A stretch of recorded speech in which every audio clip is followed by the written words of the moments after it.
আসসালামু আলাইকুম। কেমন আছেন সবাই?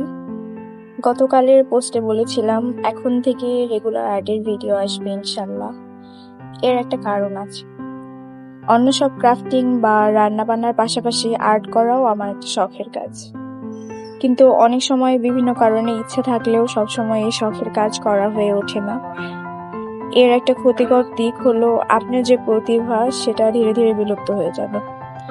কিন্তু আপনি যদি রেগুলার একটু একটু করে হলেও করার ট্রাই করেন তাহলে আস্তে আস্তে আরো বেশি পারদর্শী হতে পারবেন। তো এই আর্ট ব্লকের ফেজটা কাটানোর জন্য আমি একটা চ্যালেঞ্জ নিয়েছি, রেগুলার অন্য সব কাজের পাশাপাশি একটা করে হলেও আর্ট করব।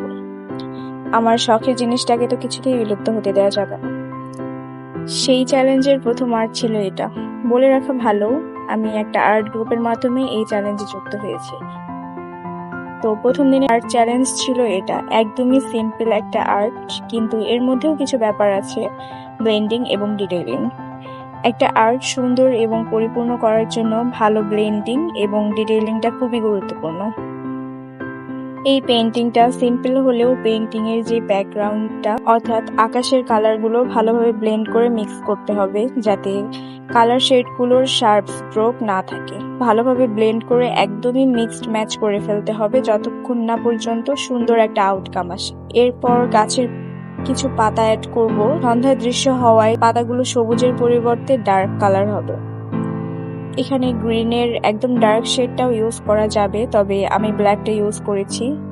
একটা নষ্ট ব্রাশের সাহায্যে আমি পাতাগুলো এঁকেছি, এতে করে বেশি সুন্দর লাগে। পরে এর উপর 00 সাইজের তুলির সাহায্যে কিছু পাতার ডিটেইলস অ্যাড করেছি। তো এরপরে ল্যাম্প পোস্টটা আঁকার পালা। সবচেয়ে ভালো হতো যদি আমি পেন্সিল দিয়ে আগে হালকাভাবে দাগ দিয়ে নিতাম, তাহলে লাইনিংটা ঠিক থাকতো, কিন্তু একটু তাড়াহুড়ো থাকায় সেটা করতে পারিনি, ফ্রি হ্যান্ডে এঁকেছি। ল্যাম্পপোস্টের আলো শেডিংটা খুবই গুরুত্বপূর্ণ, কারণ এই শেডিং এর মাধ্যমেই আলোর ব্যাপারটা ফুটায় তুলতে হয় আর কি। তো প্রথমে হলুদ কালারটি ইউজ করেছি এবং এর মাঝে হোয়াইট কালার দিয়ে হালকা ব্লেন্ড করে দিয়েছিলাম। মনে রাখবেন, পেইন্টিং এর মধ্যে যত বেশি ডিটেলস অ্যাড করবেন পেইন্টিং তত বেশি প্রাণবন্ত হবে। এই তো আমার ছোট্ট সিম্পল পেইন্টিং কমপ্লিট। ইনশাল্লাহ প্রতিদিনই কিছু না কিছু আর্টের ভিডিও আসবে এখন থেকে। লাইক, কমেন্ট বা শেয়ারের মাধ্যমে অনুপ্রাণিত করবেন এবং আপনাদের যে কোনো ধরনের মন্তব্য বা কিছু জানার থাকলে নির্দ্বিধায় বলতে পারেন। সবাই ভালো থাকবেন। আল্লাহ হাফেজ।